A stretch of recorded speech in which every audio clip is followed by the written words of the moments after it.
사도행전 12장 우리 한 장 읽고 하나님의 은혜를 받겠습니다. 사도행전 12장 1절 제가 읽겠습니다. 그때에 헤롯 왕이 손을 들어 교회 중에서 몇 사람을 해하려 하여 요한의 형제 야고보를 칼로 죽이니 유대인들이 이 일을 기뻐하는 것을 보고 베드로도 잡으려 할세 때는 무교절 기간이라. 잡음에 옥에 가두어 군인 내식인 네 패에게 맡겨 지키고 6월절 후에 백성 앞에 끌어내고자 하더라. 이에 베드로는 옥에 갇혔고 교회는 그를 위하여 간절히 하나님께 기도하더라. 헤롯이 잡아내려고 하는 그 전날 밤에 베드로가 두 군인 틈에서 두 쇠사슬에 묶여 하는데 파수꾼들이 문 밖에서 옥을 지키다니 호련히 주의 사자가 나타나매 옥중에 광채가 빛나며 또 베드로의 옆구리를 쳐 깨워 이르되 급히 일어나라 하니 쇠사슬이 그 손에서 벗어지더라. 천사가 이르되 띠를 띠고 신을 신으라 하거늘 베드로가 그대로 하니 천사가 또 이르되 겉옷을 입고 따라오라 한대 베드로가 나와서 따라갈새 천사가 하는 것이 생시인 줄 알지 못하고 환상을 보는가 하니라. 이에 첫째와 둘째 파수를 지나 시내로 한세문에 이르니 문이 저절로 열리는지라 나와서 한 거리를 지나매 천사가 곧 떠나더라. 이에 베드로가 정신이 들어 이르되 내가 이제야 참으로 주께서 그의 천사를 보내어 나를 헤롯의 손과 유대 백성의 모든 기대에서 벗어나게 하신 줄 알겠노라 하여 깨닫고 마가라 하는 요한의 어머니 마리아의 집에 가니 여러 사람이 거기에 모여 기도하고 있더라. 베드로가 대문을 두드린데 로데라 하는 여자아이가 영접하러 나왔다가 베드로의 음성인 줄 알고 기뻐하여 문을 미처 열지 못하고 달려들어가 말하되 베드로가 대문 밖에 섰더라 하니 그들이 말하되 네가 미쳤다 하나 여자아이는 힘써 말하되 참말이라 하니 그들이 말하되 그러면 그의 천사라 하더라. 베드로가 문 두드리기를 그치지 아니하니 그들이 문을 열어 베드로를 보고 놀라는지라. 베드로가 그들에게 손짓하여 조용하게 하고 주께서 자기를 이끌어 옥에서 나오게 하는 일을 말하고 또 야고보와 형제에게 이 말을 전하라 하고 떠나 다른 곳으로 가니라. 날이 샘에 군인들은 베드로가 어떻게 되었는지 알지 못하여 적지 않게 소동하니 헤롯이 그를 찾아도 보지 못하매 파수꾼들을 신문하고 죽이라 명하니라. 헤롯이 유대를 떠나 가이사랴로 내려가서 머무니라. 헤롯이 두로와 시돈 사람들을 대단히 노여워하니 그들의 지방이 왕국에서 나는 양식을 먹는 까닭에 한마음으로 그에게 나와 왕의 진소 맡은 신하 블라스도를 설득하여 화목하기를 청한지라. 헤롯이 나를 택하여 왕복을 입고 단상에 앉아 백성에게 연설하니 백성들이 크게 부르되 이것은 신의 소리요 사람의 소리가 아니라 하거늘 헤롯이 영광을 하나님께로 돌리지 아니하므로 주의 사자가 곧 친히 벌레에게 먹혀 죽으니라. 하나님의 말씀은 흥왕하여 더하더라. 함께 바나바와 사울이 구조하는 일을 마치고 마가라는 요한을 데리고 예루살렘에서 돌아오니라. 아멘. 할렐루야. 아멘. 오늘 사도행전 12장에 첫 사도 중에 첫 순교가 일어나고 있습니다. 12사도 중에서 야고보와 요한은 형제였죠. 예수님과 외사촌관이라고 보고 있습니다. 근데 우리가 기억할 것은 그 야고보와 요한의 엄마 마리아가 그 예수님이 살아계실 때 와서 그 치맛바람을 일으킨 것을 우리가 알 수 있어요. 엄마가 와서 우리 아들 둘이를 예수님이 왕으로 임하실 때 오른편, 우편 양쪽에 좌의정, 우의정으로 앉혀주십시오. 그렇게 부탁을 했어요. 그때 예수님께서 네가 지금 그게 목사님이 거기 앉으니까. 네가 지금 뭘 구하는지 모르는구나. 네가 내가 마시는 잔을 마시겠느냐. 그렇게 말해요. 고난의 잔이죠. 그러니까 우리 할 수 있습니다. 그렇게 했어요. 그래서 제 개인적인 의견으로는 그렇습니다. 야고보가 제일 먼저 이렇게 목을 잘려서 순교를 하게 됩니다. 그래서 아마 그 소원이 좀 들어진 것 같아요. 첫 순교는 정말 사도들에게 얼마나 그죠? 사도들이 12사도들이 사실 예수님을 따라다닐 때는 전부 한자리들을 할 줄 알았거든요. 뭐 니는 뭐 국무장관, 니는 뭐 재무장관, 니는 무슨 이런 식으로 다 막 서로 싸우고 이랬어요. 누가 더 크냐, 누가 더 내무부 장관 할 거냐, 뭐 이런 식으로 막 국무총리 할 거냐, 뭐 그런 식으로 싸우고 이런 적이 많아요. 그렇게 정말 기대를 막 인간적인 출세, 그죠? 그래서 우리가 정말 예수님을 믿으면 세상에서 출세할 줄 착각하는 것도 이해가 가요. 12사도도 그랬잖아요. 그죠?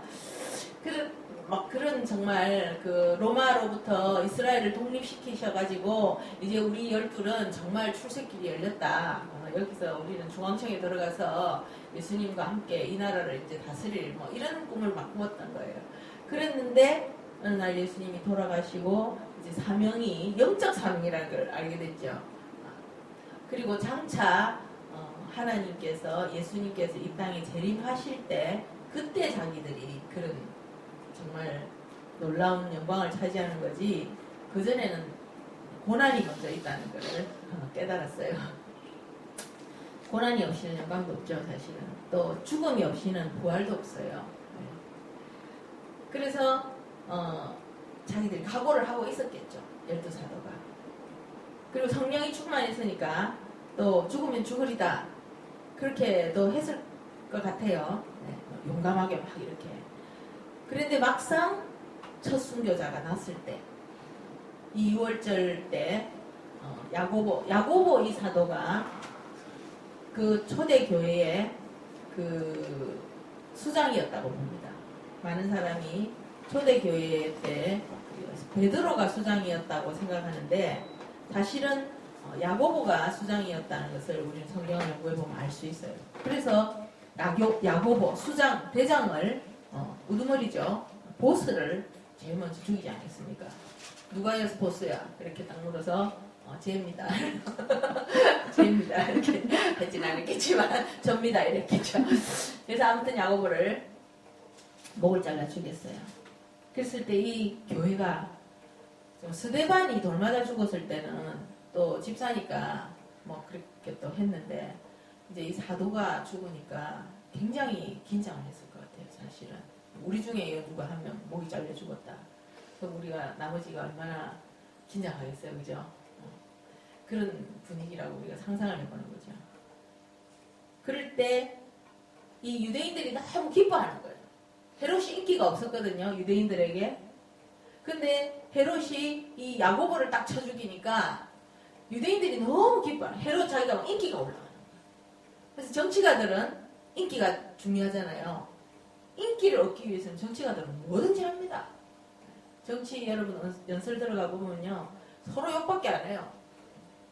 저 의원이 잘못됐습니다. 저 의원이 거짓말합니다. 제가 거짓말합니다. 제가 거짓말합니다. 막 그래요. 그러니까 이 헤롯도 이 유대인들에게 인기를 얻기 위해서는 이 사도들을 다 죽여야겠다. 크리스찬들을 죽여야 되겠다. 그런 아주 이제 희망을 받던 것 같아요. 그래서 이제 얼씨구하고 그 다음 타자 그 베드로를 또 잡아가던 것 같아요. 그래서 베드로가 이 16명 군인에게 맡겨서 지켜선 걸 볼 수 있어요. 4절에 보면은 옥에 가두었는데 군인 내식인 4패에게 맡겨 지켜졌다. 이렇게 있어요. 그리고 손과 발에 그 쇠사슬을 차고 거기서 감옥에서 이제 이 무교절 6월절부터 무교절은 뭐 일주일이잖아요. 일주일이 끝나면은 죽이려고 넣어놨어요. 그랬는데 하나님께서 천사를 보냈어요. 천사. 7절에 보세요. 호련히 주의 천사가 나타나매 감옥의 광채가 빛나고 그러잖아요. 네. 자, 이렇게 성경을 보면요. 그 장면을 막 이렇게 이미지를 해야 돼요. 상상을 해야 돼요. 그냥 나타났구나. 이래 하는 것보다 영화를 보듯이 자기가 이렇게 그 장면을 자꾸 상상을 하고 굉장히 중요합니다. 그래서 우리가 뭐 유튜브나 이렇게 막 자기 간증하는 사람들의 간증을 많이 들으면요. 천국은 이렇습니다. 하나님은 이렇습니다. 막 이런 말을 하잖아요. 그런 말을 하는 사람들의 간증을 이렇게 들으면서 또 막 친절하게도 그 장면도 막 표현해 주거든요. 천국만큼은 아니지만은. 그러면은 이 굉장히 믿음에 도움이 돼요. 그리고 그 영적인 세계가 정말 피부로 느껴져요. 그래서 유튜브로 그런 간증 동영상 같은 거 그런 걸 보는 게 저 개인적으로는 굉장히 도움이 된다고 해요. 그리고 우리가 이 영성 훈련 같은 걸 받으러 가면요. 그런 훈련을 받습니다, 사실. 뭐 제일 많이 하는 게 에스겔서. 에스겔서에 보면 그 초반부에 보면 막 그 하나님의 영광이 나타나는 장면 있잖아요. 그리고 또 이사야서 6장 같은 데 보면 이사야가 그 하나님의 보좌를 보는 장면이라든지 또 요한계시록에 사도 요한이 하나님 보좌를 가보는 그런 장면이라든지 그런 장면들이 성경에 보면 많습니다. 그런 뭐 모세가 떨기나무에서 하나님 음성을 듣는 장면이라든지 그런 장면을 우리가 영성훈련 가면은 눈을 이렇게 감고 내가 모세가 되어보고 내가 에스겔이 되어보는 그런 영성훈련을 합니다. 이렇게 하면 진짜 그게 느껴져요. 왜냐하면 하나님께서 우리 다 그렇게 체험시켜 주시지는 않지만 여기 기록해놓은 것은 그 사람들을 통해서 우리가 간접적으로 경험하도록 기록해놓은 거거든요. 이건 그 사람들이 경험한 거니까 뭐 그 사람들 거지. 그게 아닙니다. 이 모든 하나님이 기록한 것은 우리를 위한 교훈이거든요. 그래서 제가 그런 적이 있어요. 그 오덴 헤트릭이라는 목사님이 천국을 정말 작아도 100번은 넘게 간 것 같아요. 그래서 제가 너무 부러워가지고 하나님께 기도했어요. 하나님, 이 목사님 이렇게 많이 데리고 가는데 나도 한 번만 좀 어찌 안 되겠습니까? 그랬더니 하나님이 그 목사님의 간증을 네가 자꾸 들으면 니도 같은 은혜를 받게 된다. 그렇게 말씀하시더라고요. 그래서 제가 그분 책도 번역하고 막 그랬잖아요. 네. 그래서 지금 제가 드리는 말씀은 상상을 해보자는 거예요. 실제를. 내가 감옥에 갇혔다. 16명의 로마 군인이 완전 무장을 하고 내일이면 죽이려고. 그죠? 그 전날 밤이라 했으니까 내일이면 죽는 거예요. 그 전날 밤에 탁 지키고 있는 거야. 그런데 손과 발에 쇠사슬을 묶고 16명이 딱 지키고 있는 거예요. 근데 갑자기 그 감옥 안에 빛이 하늘나라 빛이 천국의 빛이 비치면서 천사가 탁 나타나요. 너무 황홀해가 베드로도 실제인 줄 몰랐다 이래 있어요. 근데 베드로 옆구리를 이렇게 쳤다 그래요. 그러면서 깨웠다. 베드로가 좀 피곤해가지고 주무시고 계셨던 것 같아요. 그 참 이런 내일 죽을 건데 오늘 잘 수 있다는 것도 대단한 영성이죠. 보통 사람 같으면 불면증에 걸리고 막 노이로제 이런 거 걸리지 않겠어요? 불안, 히스테리 막 그런데도 아이고 조금 내일 천국 가겠다 그렇게 했을 수도 있고 또 어떻게 보면 베드로는 예수님이 그런 말했어요. 네가 늙어서 두 팔을 벌리고 죽을 거다 이렇게 했잖아요. 그래서 내가 아직 그래 늙었나 내가 죽을 때가 아직 안 됐으면 뭐 안 됐겠지. 그 가끔 자기가 순교 사명을 받았다는 분들을 제가 보거든요. 근데 굉장히 담대해요, 그분들은. 왜냐면은 하나님이 어떻게 죽을 거라는 걸 베드로처럼 다 받았더라고요. 그러니까 그 상황이 되기 전까지는 자기들은 어떤 일이 있어도 안 죽는다는 것도 확실한 거예요. 그래서 아무 더 두려움이 없더라고요. 그래서 베드로도 아무튼 하나님께 맡기고 있는데 천사가 나타나서 빨리 일어나라. 그러면서 저절로 쇠사슬이 촥 벗어졌다. 막 쇠로 막 이렇게 자물쇠로 채워놔도 하나님의 능력을 가진 천사가 나타나면 그 단단한 물리적인 물체도 그냥 서로 풀어지는 거예요. 풀어지는 거예요. 이게 뭐 영적으로도 풀어진다 뭐 이렇게 영적으로 해석하기 좋아하는 분들은 또 그렇게도 하시지만은 저는 사실 실제 쇠가 이렇게 풀어진다 하는데 더 익사이티드 합니다. 근데 사실 성경에 보면은 그 악령이 들린 사람 있잖아요. 무덤에 막 사는 사람. 그 사람도 악마가 쇠고랑을 풀어줬다 이렇게 돼 있거든요. 쇠고랑도 그 사람을 묶어놓을 수가 없어서 모두 다 그 사람 때문에 두려웠다 했어요. 쇠도 끊고. 그러니까 지금은 우리가 이 세상이 뭐 감옥에 가다 놓고 쇠로 묶어놓고 이렇게 악한 사람들을 하지만 이제 정말 이 7년 환란 때라든지 이 마지막 때 정말 그 영적인 세계, 영적인 전쟁이 이 땅에서 시작되면은 정말 물리적으로는 어떻게 막을 수 없는 그런 전쟁이 일어나지 않나. 네. 그렇게 총 가지고 되지 뭐 총 맞아도 안 죽을 수도 있어요. 요즘 좀비 뭐 이런 말도 많이 나오는데요. 총 맞고 죽은 시체가 막 그냥 죽었는데 그 죽은 시체에 귀신이 들어가가지고 다시 막 걸어 나오는 그런 걸 체험했다는 사람들이 있어요. 지금 유튜브 같은 데 보면. 그러니까 아무튼 우리가 이 물질의 어떤 경호, security 그런 것을 의지해서 될 것도 아닐 수도 있어요. 이런 것을 볼 때 쇠사슬이 그냥 악마도 끊고 하나님도 끊고 그렇게 되는 거예요. 그래서 이제 뭐 그건 중요한 게 아니지만 아무튼 그런 악한 정말 영적인 세계가 이 영의 세계가 열리면서 지옥이 열린다 했잖아요. 그죠? 무저갱이 열린다 돼 있거든요. 계시록에 보면. 그리고 하나님의 그 또 군사들도 내려오고 이러면은 이 지금 차원과 그 다른 차원이 합쳐진다고 보거든요. 합쳐지는 거잖아요. 하나님이 오시는 거는 또 무저갱이 열리는 거는 다른 차원이거든요. 근데 그 차원이 합쳐지면은 지금 우리가 생각하는 어떤 전쟁의 방식하고는 많이 다르고 굉장히 살벌하고 상상할 수 없는 세계가 그러니까 예수님도 계속 그러잖아요. 7년 환란 때는 듣도 보도 못한 환란이다. 장세 이후로 다시는 듣도 보도 못하는 환란이다. 그래서 아무도 상상을 못해요. 왜? 그런 역사가 없기 때문에. 우리 인류 역사에 그런 기억이 없기 때문에. 환란 히틀러 그런 거겠지. 그것도 아니에요.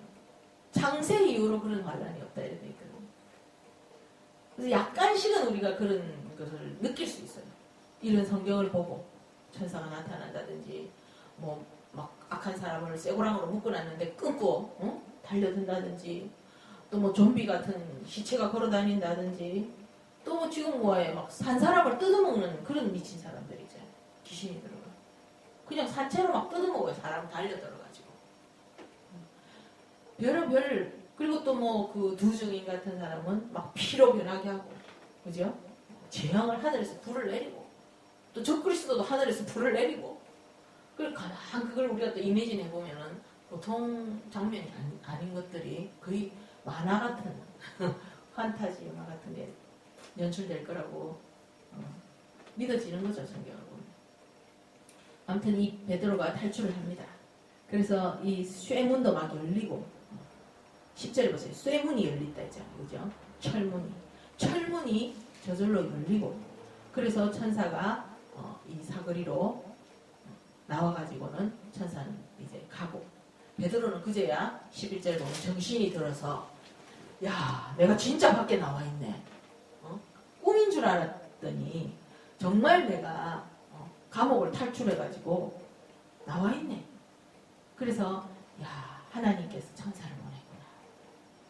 그렇게 11절에 고백합니다. 참으로 주께서 그의 천사를 보내어 나를 벗어나게 하셨다. 그렇게 고백하고 있습니다. 천사를 보내는. 그래서 이걸 천사 사역이라고 하잖아요. 천사 사역. 그래서 천사는 우리의 믿음만큼 우리를 위해 일할 수 있답니다. 그래서 우리가 하나님 급할 때는 천사를 불러요. 안 급해도 천사를 불러요. 저는 우리 딸을 키울 때 천사를 많이 불렀어요. 왜냐하면은 막 트럭이 저기서 오고 우리 딸은 뭣도 모르고 막 저기 길에 한복판에 있고 이러면은 제가 또 몸이 불편하니까 빨리 뛰어가고 낙하체질을 못하니까 천사를 보내서 이렇게 하면은 신기하게도 이렇게 다 피해지고 그런 걸 굉장히 많이 체험했어요. 그래서 자기가 뭔가 막 똑똑하고 인맥이 많고 건강하고 자기 힘으로 자꾸 하려는 사람은 천사의 덕을 보려고 안 하겠죠. 자기가 하니까. 근데 유튜브나 이런 데 보면은 막 차 사고가 나가지고 차가 완전 막 누르고 있는데 지금 차는 폭발하려 하는데 그걸 들고 나와야 되는데 차를 이렇게 들어가지고 나와야 되는데 나올 수가 없는 거예요. 끼어가지고 이거 있잖아요. 이거 뭐 안전벨트도 돼 있지. 그럼 몸이 막 비만이 이렇게 돼가지고 끼어가지고. 근데 그 중에 한 명이 막 천사를 보내달라고 기도했을 때 무슨 손이 다 거기 있는 사람이 다 본 거예요. 어떤 빛 같은 손이 나타나면서 차를 이렇게 쏙 들면서 사람 덕 밖에 언제 나와 있는 거예요. 그럼 막 울면서 간증하고 그러거든요. 그래서 하나님께서 우리를 좀 이렇게 약하게 만들어주는 거 있잖아요. 몸도 좀 약하고 돈도 좀 없고 말도 좀 못하고 인기도 좀 없고 그런 상황이 됐을 때 우리가 천사의 도움을 구하게 되지. 내가 다 할 수 있다. 그러면 천사 존재를 필요로 하지도 않을 거예요. 그래서 우리가 내가 약하고 그래서 예수님 말했어요. 네 약한 데서 온전해진다. 네가 약한 그것이 나를 더 붙들게 된다. 그랬거든요. 그래서 우리가 약한 것을 감사하고 그 약한 것을 통해서 더 하나님을 의지할 때 하나님이 천사를 보내서 일을 하시는 거예요. 천사를 보내서. 하나님 도와주세요. 그러면 하나님이 직접 와서 도와줄 수도 있지만 하나님이 바로 직접 오겠어요. 천사를 보내지. 그죠? 우리가 대통령에게 대통령 뭐 이런 거 좀 도와주세요. 이러면 대통령이 직접 뭐 하수도도 파고 이래 안 하잖아요. 대통령이 그 하수도가 어느 동에 막혔답니다. 그럼 거기 뭐 이렇게 동장에게 전화해가지고 그 하수도 파는 사람이 와가지고 파지. 대통령에게 못하겠고 대통령이 직접 하수도 파고 이런 짓 안 하거든요. 그런 것처럼 하나님은 다 이 천사를 통해서 일을 하시거든요. 천사를 통해서. 그래서 우리가 이런 천사 사역 이거를 오늘 좀 깊이 배웠으면 좋겠어요.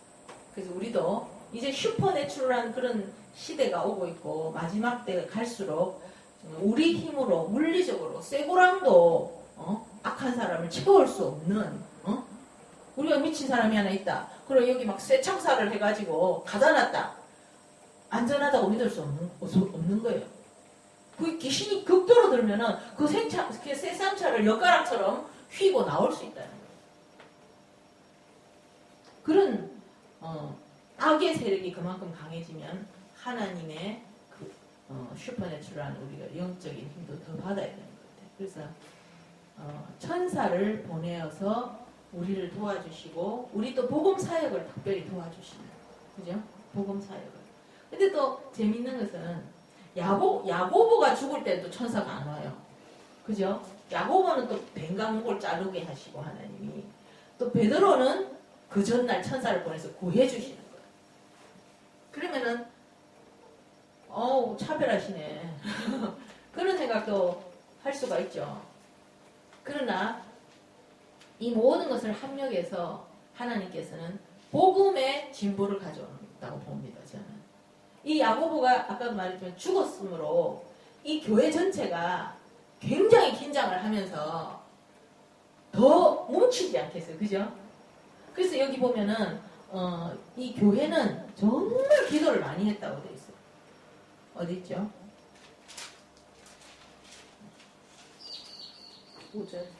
5절. 땡큐. 자, 베드로는 옥에 갇혔고 교회는 그를 위하여 간절히 하나님께 기도하더라. 영어로 보면 earnestly 이렇게 돼 있어요. 그래서 베드로가 옥에 딱 갇히니까 야고보가 칼에 죽었잖아요. 그럼 베드로도 어찌 됐어요? 곧 죽는 거예요. 그러니까 이 교회가 이제는 정말 기도해야 된다. 그렇게 되죠. 그래서 이렇게 정말 교회를 뭉치게 하고 더 기도를 하게 하는 그런 어떤 목적도 있어서 하나님이 야고보 형제를 죽음을 순교를 허락하셨을 수도 있다. 저는 그런 생각도 합니다. 그리고 또 야고보는 그렇게 그때가 야고보 일생에 가장 천국으로 들어가기 좋은 때였을 수도 있을 수도 있어요. 우리는 몰라요. 저는 사람들이 내 주위에서 이렇게 죽을 때 저도 만약 죽을 거지만 그런 생각을 해요. 하나님은 가장 그 알맞은 때를 아실 것이다. 하나님께서 이 땅에 우리를 두시는 것은 내가 이 땅에서 더 성화되고 더 예수님을 닮아가고 더 하늘의 상급을 쌓을 수 있도록 기회를 주시는 거지. 내가 여기서 더 실족하고 더 인간이 이상하게 되고 그렇게 되기 위해서 두는 건 아니거든요. 여기서 우리를 키우시는 거지. 그런데 하나님께서 얘는 지금부터 좀 믿음이 약해지겠다든지 지금부터는 조금 뭔가 문제가 올 수 있겠다든지 그런 것도 보실 수 있지 않겠나. 제가 제 주위에 제 막내 동생도 죽었지만 그런 걸 느낀 적들이 많이 있어요. 제가 인간적인 눈으로 봐도 잘 죽었다. 그때 잘 죽었다. 그 사람이 더 살았더라면 이렇게 됐을 것 같다라는 느낌을 제가 받은 적이 좀 있거든요.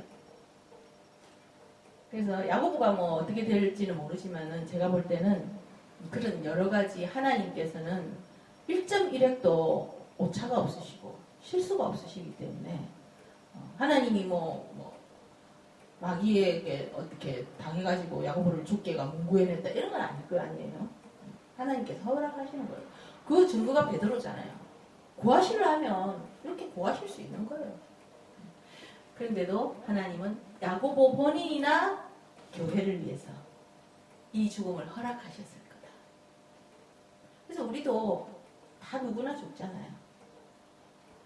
그래서 정말 우리가 며칠 전에 우리 필리가 아팠는데 제가 그랬어요. 죽고 사는 거는 관계없습니다. 하나님. 필리가 때가 됐으면 가면 됩니다. 그러나 아프지 않게 해주세요. 저는 항상 아픈 사람에게 그렇게 기도합니다. 하나님의 기적으로 낫게 할 수도 있고 하나님의 뜻으로 죽을 수도 있습니다. 그러나 고통은 없게 해주십시오. 그렇게 저는 항상 기도합니다. 그래서 제가 기도하는 사람은 다 안 아프고 죽더라고요. 죽는 건 좋잖아요, 사실. 죽으면 지옥 천국 가는데 고통이 무섭죠, 사실. 고통이. 담대한 믿음. 그래서 야고보는 그렇게 죽었지만 베드로는 하나님이 천사를 보내서 이렇게 기적같이 구해주셔서 베드로가 이제 기도를 하고 있는 거예요. 그날 밤도 철야 기도를 하고 있는 거죠. 더군다나 이제 베드로 사도가 내일이면 죽으니까 이 교회들도 잠이 오겠어요. 그 전날 더 기도 안 했겠어요. 다 모여 철야 기도하는 거예요. 그래서 교회가 함께 모여서 철야 동성 기도하는 거 무섭더라고요. 제가 아는 우리 동네 한국에 있을 때 우리 동네 어떤 강상무라는 아저씨가 있었는데 그분도 완전히 술고래 진짜 좀 그런 사람이었어요. 근데 교회는 다녔어요. 근데 이분이 대수술을 하다가 폐가 어찌 됐는지 대수술을 하다가 죽었어요. 죽었는데 자기가 이렇게 그래도 예수를 믿었으니까 낙원으로 갔는가 보더라고. 이 세상에서 보지 못한 꽃길로 이렇게 걸어가고 있었대요. 그리고 자기가 너무 좋다 하면서 이렇게 가고 있는데 갑자기 저 뒤에서 자기 이름을 막 단체로 부르더래요. 누가 단체로 감상해 막 이러면서 무슨 군중이 부르는 것 같이 저쪽에 자기 꽃길로 이렇게 가는데 뒤쪽에서 막 부르더라는 거예요. 그래갖고 자기가 이렇게 탁 깨어난 거예요. 근데 알고 보니까 그 시간에 제일교회 다녔거든요. 그분이 제일교회가 크잖아요. 온천장에 한 몇천 명 되거든요. 그 사람들이 전부 모여가지고 강상무를 위해서 철야기도를 했는데 살려달라고. 그분이 왜 그러냐면요. 아내가 척추로 해가 척추병이 있어가 평생 누워있는 사람이에요. 그리고 딸이 또 하반신 소아마비 돼가지고 거의 하반신을 잘 못 걸어요. 그러니까 이분이 평생 밥을 해서 이 가족 살림을 사는 분이에요. 그리고 이분이 죽으면 이 골치 아픈 거예요. 그래서 진짜 그 부르는 소리가 나중에 알고 보니까 자기가 그 깨어나기 전에 그 부르는 소리가 뭔가 싶어서 이렇게 그 환상 속에서 들어보니까 제일교회 교인들 소리더래요. 제일교회 교인들이 자기를 부르더래요. 그런 내가 간증을 좀 서양 사람들도 하는 걸 많이 봤어요. 그래서 우리가 정말 합심으로 기도하는 때 역사가 일어나는 건 정말 맞는 것 같아요. 심지어 막 그냥 천국에 갔는데도 예수님이 니 돌아가라. 왜요? 이러나 너희 엄마가 너무 니를 살려달라 해서 또 너희 아내가 너무 살려달라 해서 내가 그거 있잖아요. Heaven for you. 그것도 자기 아버지가 그래가지고 왔다 하잖아요. 얘가 안 갈래요. 그러니까 가라. 이 아버지가 나를 원망하고 난리 났다 지금. 네가 죽으면 너희 아버지는 목회도 안 하고 평생 나를 원망하게 생겼다. 그러니까 네가 가라. 얘가 온 거예요. 그러면서 이 애가 자기 아버지가 그 병원 한쪽 구석에서 막 하나님에게 거의 삿대질하면서 당신 말이지 내가 당신 위해서 평생을 바치고 목사하는데 내한테 겨우 보답이 내 아들 데리고 가는 거냐고. 이게 당신의 종에게 하는 보답이냐고. 막 그렇게 한 거예요. 근데 그걸 얘가 천국에서 본 거예요. 그래 이 애기가 아빠가 그 하나님께 막 고함 주고 삿대질해가 내가 왔잖아. 그런 거예요. 그러니까 이거 어떻게 알아? 니는 그 수술하고 있었고 나는 너가 엄마도 방에 그 병원에 조그만 방에 들어가 내 혼자 그러고 있었는데 하나님께 막 의자를 막 밀고 막 난동을 부리고 있었는데 내가 다 봤어 예수님하고 같이 그랬다. 그러니까 하나님께서 살려보내준 거예요. 그래서 정말 우리 주위에 누가 죽어도 우리가 그 사람이 정말 천국에 갔다는 것만 확신하면은 돌아오라고 기도 안 했으면 좋겠어. 네. 제가 또 그 한국에 가면 그 책이 있어요. 어떤 장로님인데, 이 장로님이 예수님을 믿은 거예요. 예수님을 믿는데, 딸들이 4명인가 있었는데, 전부 애기였어요. 다 어렸어. 그래서 이 장로님이 보통 아버지들처럼, 우리 딸들이 행복하기를, 계속 기도 제목이 그거였대요. 우리 딸들을 행복하게 해주세요. 행복하게 해주세요. 그렇게 기도를 했대요. 근데 이상하게 한 해에 한 명씩 딸들이 자꾸 죽는 거예요. 어릴 때. 그래서 이 장로님이 너무 기가 찬 거예요. 기도를 그렇게 유별나게 딸들을 행복을 위해서 기도하는데 딸들이 한 해에 한 명씩 죽어. 다 죽은 거예요. 그래서 이 장로님이 너무 하나님을 참 원망하는 가운데서 천국에 입신을 했더라고요. 근데 딸들이 다 천국에 와 있는 거예요. 천국에 와 있으면서 아버지 너무 감사해요. 아버지가 기도 많이 해서 우리는 빨리 좋은 데 왔어요. 그렇게 하더라는 거예요. 그분 책을 낸 거예요. 그래서 한순남 목사님이 너무 감동을 받아가지고 그 장로님을 진짜 찾아갔대요. 찾아가서 장로님 막 그러니까 그 장로님을 만나고 싶어갖고 사람들이 관광버스를 대절해 왔더래요 다. 근데 장로님이 너무 겸손하셔가지고 아무 말씀도 안 하시고 책에 있는 그대로입니다. 딱 그리고는 가버리시더래요. 자기가 내가 이렇게 자랑스럽게 말 안 하고. 그래서 괜히 찾아갔다고. 책 보시면 압니다. 딱 그렇게 하고 하시더래요. 그만이더래요. 그 말 마음 그만이더래요. 그러니까 그 딸들이 행복하게 하게 해달라고 하니까 제일 행복한 곳은 천국이니까. 그래서 제가 말하는 것은 그 딸들이 커서 무슨 사명을 감당하고 정말 그 딸들이 더 영적으로 되고 하늘의 상급을 많이 쌓을 수 있을 것 같으면 하나님이 뒀을 거 아니에요. 이 땅에. 그 어릴 때 가면 그만큼 상을 많이 받지는 못할 거잖아요. 근데 왜 데려갔을까요? 분명히 하나님만 아는 그 딸들의 미래에 대한 어떤 문제가 있지 않았을까? 크면은 주님을 배반할 가능성이 있다든지, 장녀가 될 수도 있다든지, 그런 건 아니겠지만, 안 믿는 남자하고 결혼해가지고 믿음을 잃을 수도 있다든지, 어떤 하나님께서 그 시점을 정하셨다고 저는 보거든요. 그런 말도 있어요. 오늘 내가 이상 간증을 많이 하네. 그 베드로 사도에게도 딸이 있었다는 말이 있어요. 그 전해오는 말에. 근데 그 딸이 완전히 꼬부러져가지고 완전한 그 병신이죠, 말하자면. 완전히 몸이 다 꼬부러져가 이렇게 꼬부러 붙어 있는 딸이 있었대요. 근데 사람들이 볼 때 베드로 사도는 막 사람들을 다 고쳐주잖아요. 근데 자기 딸은 그렇게 가 있으니까 너무 웃기잖아요. 그래서 베드로 사도 보고 아니 당신 딸은 왜 안 고쳐주냐고. 그러니까 베드로 사도가 저렇게 있는 게 저에겐 좋습니다. 하나님 은혜입니다. 그렇게 했대요. 그러면서 그 자리에서 예수 이름으로 걸어라 이러니까 그 딸이 그 순간 나서가지고 막 이렇게 다니더래요. 그러다가 또 예수 이름으로 그냥 있어라. 그러니까 또 다시 오그라져 버리더라는 거죠. 그런 얘기가 있거든요. 그건 왜냐면은 그 딸의 또 어떤 기질이나 성품이나 미래를 하나님께서 베드로를 통해서 보여줬을 수도 있고, 그죠? 그렇게 있는 게 그 딸에게 영혼에 좋기 때문에 그렇게 하실 수 있다. 그래서 모든 것은 합력해서 성이 됩니다. 이 세상에 일어나는 모든 것은 다 하나님의 거룩하신 뜻이 있다는 거죠. 제가 며칠 전에 또 유튜브에 봤는데요. 어떤 인도 남자 같은데 그 막 기독교인들이 이렇게 컨퍼런스 같은 데 모였는데 들것 있잖아요. 병원 침대 있잖아요. 그 병원 침대 같은 게 이렇게 들어오더라고요.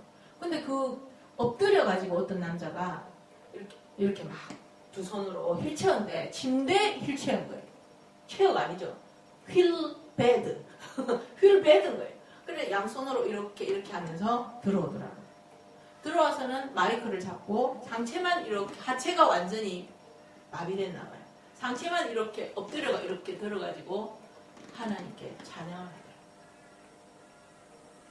그러니까 사람이 이렇게 바로 애가 찬양해도 호흡이 힘든데 배가 이렇게 눌러져 있으니까 좀 높은 데 올라갈 때 좀 힘들어 하더라고요.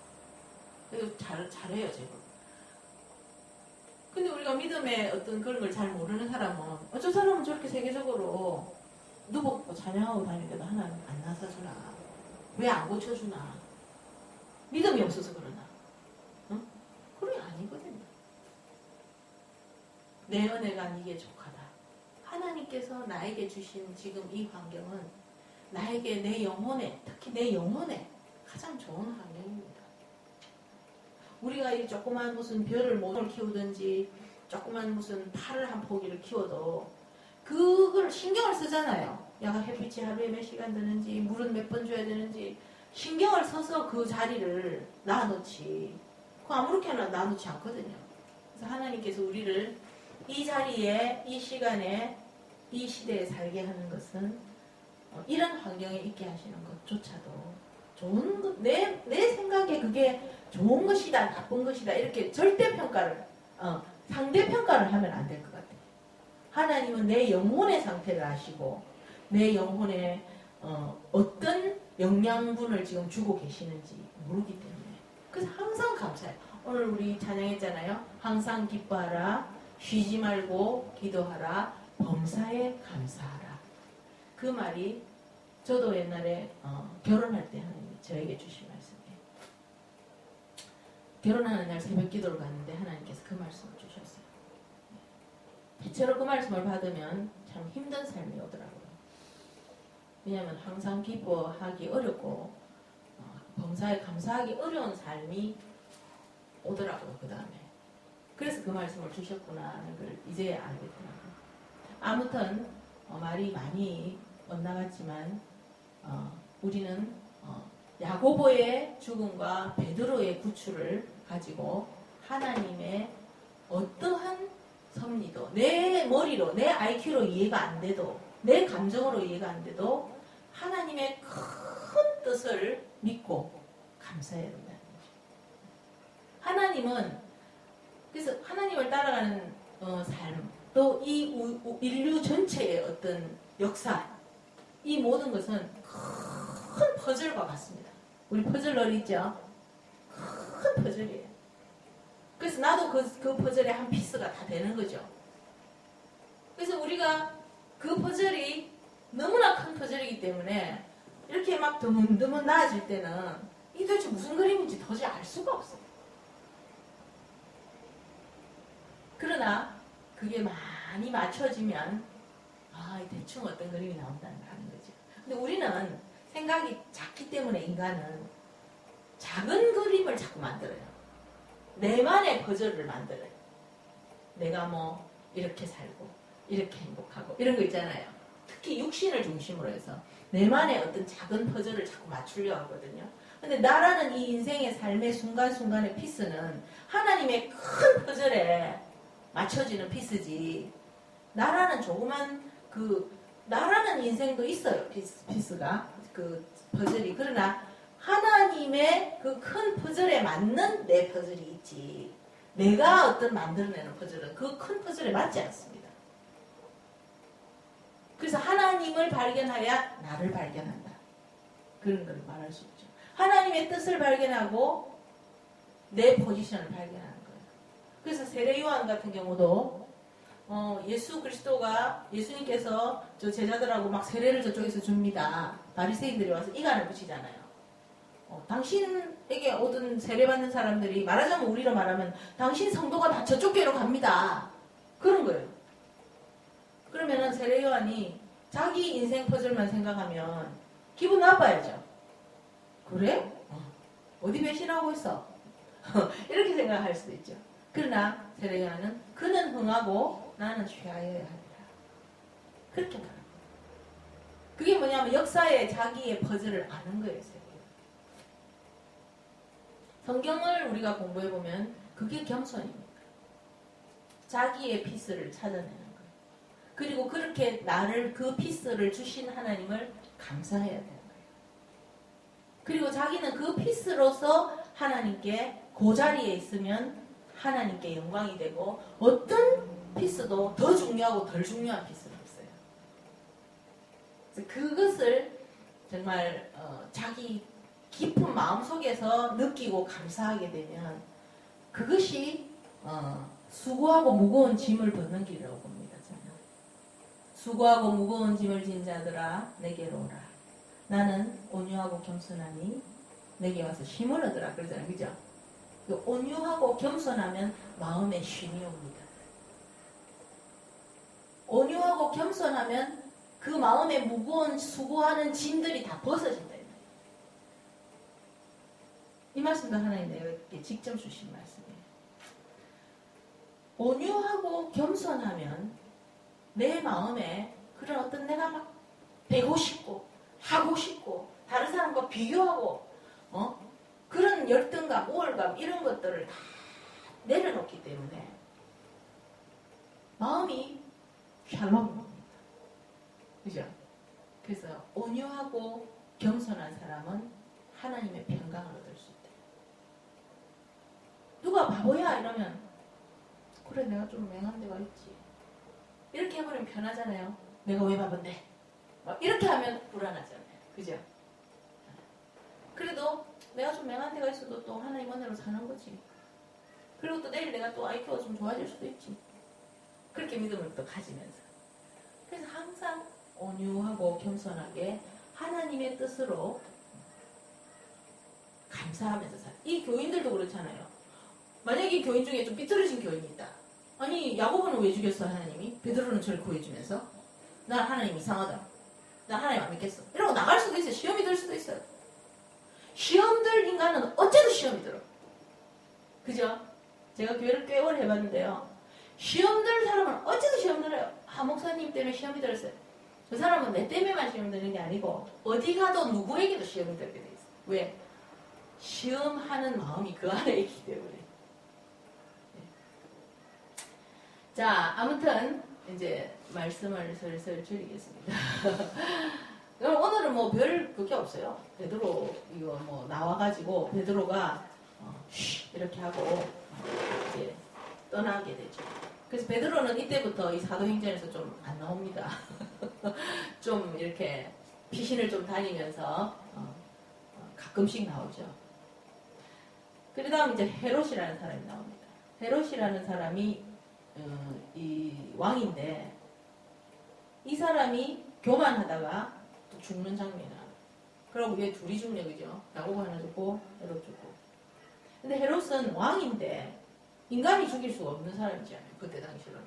왕을 누가 죽이겠어요? 뭐 암살 독살하면 죽이겠지만 하나님이 직접 죽입니다. 근데 너무 웃기게도 벌레를 통해서 죽여요. 벌레를 통해서. 이 벌레가 뭐 이런 거다 저런 거다 말이 많은데 뭐 그 옛날에는 이 뇌졸중 있잖아요. 뇌졸중으로 이렇게 쓰러져 죽는 거 그런 거 고혈압 이런 거를 또 벌레가 안에서 먹어서 죽었다 이렇게 말하기도 했다 하는데 모르죠. 뭐 무슨 독개미가 물었는지 아무튼 하나님께서 벌레 하나만 가지고 벌레가 또 바이러스일 수도 있어요. 바이러스 그죠? 바이러스도 벌레잖아요. 그래서 우리 눈에도 보이지도 않는 바이러스 벌레.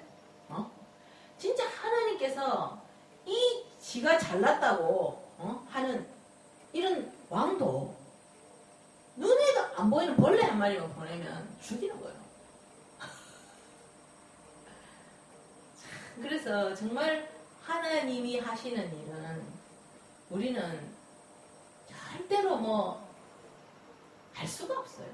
그 욥기잖아요. 욥기에 보면 그게 나오잖아요. 우리가 여기 아침마다 욥기를 하는데 너무 재미있어요. 막 그 세 친구들이 와가지고 욥에게 네가 이렇게 불행해진 이유는 내 생각에는 이거다. 내 생각에는 이거다. 내 생각에는 이거다. 막 자기들이 하나님이나 된 것처럼 막 가르쳐줘요. 그러니까 욥이 내가 한만 생각해도 내가 너보다는 좀 낫지. 너보다 못하다고는 생각 안 한다. 근데 너는 그래 멀쩡하게 나를 충고하고 있고 나는 지금 이게 무슨 꼴이냐. 나는 하나님 뜻을 이해할 수가 없다. 그게 전반적인 대화거든요. 그러나 욥이 하나님 말 좀 합시다. 계속 그러잖아요. 하나님 도대체 이유가 뭡니까? 내가 왜 이래 돼야 됩니까? 내가 앞만 봐도 내 주위 사람보다 나는 좀 착하게 사는데 도대체 이유가 뭡니까? 막 그렇게 하잖아요. 그 욥의 심정을 우리도 가끔 느끼잖아요. 욥만큼은 아니라도 저도 많이 느꼈거든요. 어릴 때. 진짜 제가 봐도 너무 아닌 사람이 너무 아닌 내 친구들이 너무 잘 나가고 그래도 나는 참 양심적으로 살고 어릴 때부터 예수도 믿고 했는데 잘 믿든 못 믿었든 나는 왜 이럴까? 그래서 주위 사람이 막 진짜 사람이 고난을 당하면요 주위 사람이 다 이렇게 해요. 니는 팔자가 더러워서 그렇다. 니는 성질이 더러워서 그렇다. 그런 건 사실은 사실이지만 자기들은 뭐 다 완벽하나? 그렇지도 않잖아. 그렇게 하더라고요. 근데 하나님께서 욥에게 나타나서 뭐라고 말합니까? 왜 그런 것이 아니다. 네가 뭔가 잘못해서 그런 것이 아니다. 그러면서 하나님이 네가 내가 땅에 기초를 놓을 때 봤느냐? 네가 내가 바다의 경계를 정할 때 봤느냐? 네가 타조에게 뭐를 어떻게 했느냐? 네가 말에게 어떻게 했느냐? 하나님의 그 창조하신 그 모든 뜻을 네가 다 아느냐? 그렇게 딱 말하고 끝나거든요. 그리고 욥이 뭐라고 합니까? 내가 이제는 귀로만 듣던 하나님을 눈으로 보나이다. 그렇게 합니다. 그건 뭐냐면은 우리가 하나님을 이해하려면은 하나님의 생명으로 하나님의 지혜와 계시의 영으로만 하나님을 알 수 있어요. 우리는 지금 우리 인간의 몸으로는 인간의 이 뇌로는 이 사과만한 뇌로는 하나님을 절대 다 알 수가 없어요. 그래서 제가 그런 간증을 들어보거든요. 자기들이 이렇게 천국에 가서 영의 상태에 있을 때 그냥 다 알겠더래요. 자기가 이 세상에 있을 때는 너무 어문이 많았대. 왜 나는 뭐 이렇게 엄마가 일찍 죽고 계모에게 학대를 당하고 나는 왜 이혼을 하고 나는 왜 막 그런 너무 그런 게 많아가지고 막 하나님도 좀 원망하고 이랬던 사람인데 딱 이제 잠깐 죽었다 갔다 온 사람들이죠. 하늘나라에 가니까 그냥 질문을 할 게 너무 많았는데 갑자기 다 알아지니까 질문할 게 하나도 없더래요. 그래서 그냥 사랑만 느껴져요. 날 사랑하시는구나. 그래서 다 이해가 돼. 다 알겠더래. 그런데 또 문제는 다시 살아나잖아요. 몸으로. 다 까먹는데요, 자기들이. 그때는 분명히 이해했다는 것만 기억이 나고 이해가 안 된대요. 여기 다시 돌아오면. 그런데 그때 이해했었고 또 하나님의 사랑을 체험했기 때문에 믿음이 생긴대요. 그래서 이해가 안 돼도 이제는 하나님 뜻이 있겠지. 거기 가니까 다 알겠더라. 내가 나중에는 다 알게 되더라. 그런 체험이 있기 때문에 하나님을 완전히 믿게 된대요. 그래서 치료가 되는 거예요. 그 의문들과 그런 불만들이 다 치료가 되더라고요, 이 사람들. 근데 저는 사실 그렇거든요. 천국에 갔다 오지 않아도 이제 신앙이 자꾸 자라니까 그렇게 되더라고요. 한 번 하나님이 제게 물었어요. 저는 굉장히 따지기를 좋아하는 사람이기 때문에 옛날부터 하나님께서 네가 뭐 이래 해라 이러면 왜요? 그 소리를 잘했어요. 왜요? 그럼 하나님 설명을 해줘. 이렇게. 참 저한테는 설명을 많이 해주셨어요. 그래서 제가 좀 이렇게 하나님에 대해서도 많이 배웠는데 몇 년 전에 하나님 저보고 그렇게 했어요. 너 정말 나를 믿느냐 이렇게 물었어요. 그랬더니 제가 예 이러니까 그럼 이제부터 왜 묻지 마라. 왜라고 하지 마라. 내가 그랬어요. 그 말을 딱 하시는 순간부터 왜라는 말을 하고 싶지 않았어요. 그리고 어떤 일이 있어도 하나님을 믿게 되더라고요. 하나님 뜻이 있겠지. 하나님은 나를 사랑하시는 뜻이지 나를 미워하시는 뜻은 아니야. 내가 비록 이해할 수 없어도 하나님은 지금 나를 사랑하시기 때문에 이런 환경을 허락하시고 내가 이 환경에서 할 수 있는 것은 하나님의 뜻을 구하고 하나님의 뜻을 따라가는 것밖에 없다. 더 자라가는 것밖에 없다. 그것을 알게 하시고 그것이 내 마음에서 만족하게 하시고 그래서 어떤 상황에서도 불평불만 안 해요. 하소연을 하죠. 하나님 너무 힘들어요. 하나님 왜 이래요? 하나님 도와주세요. 힘들어요. 이길 힘을 주세요. 그렇게 구하지. 하나님 너무합니다. 이런 원망은 안 나오더라고요. 믿으니까. 그래서 믿으면 우리가 믿으면 원망 안 하게 되는 것 같아요.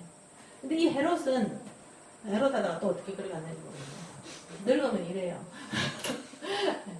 자, 헤롯은 조그만 눈에 보이는지 안 보이는지 이런 벌레에게도 죽을 수 있다. 그래서 우리가 정말 지위를 가졌든 부를 가졌든 미모를 가졌든 안 가졌든 이게는 진짜 하나님 손에 다 달려있다. 자기가 헤롯처럼 위대하고 대단하고 야고보 목을 잘랐잖아요. 자기가. 그죠? 자기가 야고보 목을 자르고 베드로를 가두고 정말 천하를 자기가 다 호령하고 자기 뜻대로 다 할 것 같은 헤롯도 하나님께서 뭐 큰 공룡을 보냈다든지 이런 것도 아니고 조그만 벌레. 이거 참 죽음이지만 좀 뭐랄까 인설트인 것 같아요. 그죠? 그 사람 왜 죽었어? 이러면 그 사람 진짜 위대한 일을 하다가 죽었어. 이런 거 하고 조그만 뭐 벌레에 물려 죽었어. 이런 거 하고 왕이 더군다나. 그죠? 그래서 죽음이라는 거 제가 어저께 잠깐 유튜브를 봤는데요. 웃기더라고요.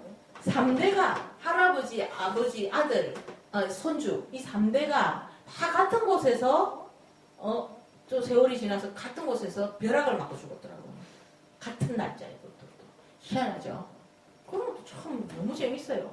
무슨 이유인지 모르겠어요. 3대가 다 같은 곳에서 같은 날 몇십 년 지나가지고 벼락을 맞고 죽는 거예요. 근데 죽을 때 정말 이 야고보처럼 하나님의 영광을 위해서 목이 잘려 죽는 죽음도 있고 막 천하를 호령하고 잘난 체하고 사람들을 괴롭히고 특히 하나님의 종들을 말이야 죽이고 그러다가 벌레. 그래서 지금 아이시스 모질사도 그죠?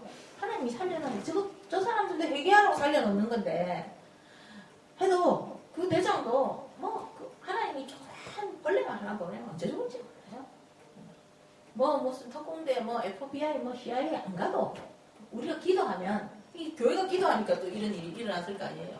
하나님 헤롯이 우리를 다 죽입니다. 하나님 헤롯을 어떻게 했어요? 알았다. 벌레 한 마리 보내줄게. 그렇게 할 수도 있고. 그래서 우리가 정말 막 가서 나는 이렇게 자기 믿음대로 하는 거예요. 나는 가서 미군에 참여해서 난 아이시스와 싸우는 게 나는 하나님 뜻이라 생각한다. 그럼 참여하는 거고. 저것이 아무것도 안 되는 사람은 기도를 하는 거고. 그래서 우리가 기도할 때 하나님께서 정말 이 헤롯을 교회를 핍박하고 사도를 죽이고 하는 이 헤롯을 하나님이 벌레 한 마리를 보내서 처리한다는 거예요. 처리한다. 그리고 천사를 보내서 또 베드로를 구한다는 거예요. 이런 큰 하나님의 도우심의 그림을 우리가 보고 믿음을 가지고 정말 기도. 한 사람의 무릎이 세계를 구한다. 그런 말이죠. 한 사람의 무릎 꿇음이 세계를 구한다. 한 사람의 무릎 꿇음이 가족을 구한다. 그런 믿음으로. 그래서 저는 이제 늙어서 힘이 없어서 기도 사역을 주로 합니다. 그런데 기도를 제가 하면서 깨달은 것은 기도는 정말 사랑의 은사가 있어야 하는 거구나. 그 사랑하는 마음으로 기도가 되는 거지. 원수를 위해서 우리가 기도할 때도 그 원수를 정말 사랑하게 돼요. 그 원수가 하는 악한 짓보다는 그 사람이 그 피폐한 영혼과 그 사람의 죄악으로 결과로 지옥에 가서 받을 형벌까지 그 사람을 생각하면 정말 마음이 아픈 거예요. 그래서 그 사랑으로 기도가 되더라고요. 그래서 자기의 달란트대로 자기의 믿음의 수준대로 사역을 하되 우리가 이렇게 합심해서 교회가 기도하는 사역이 참 중요하지 않나.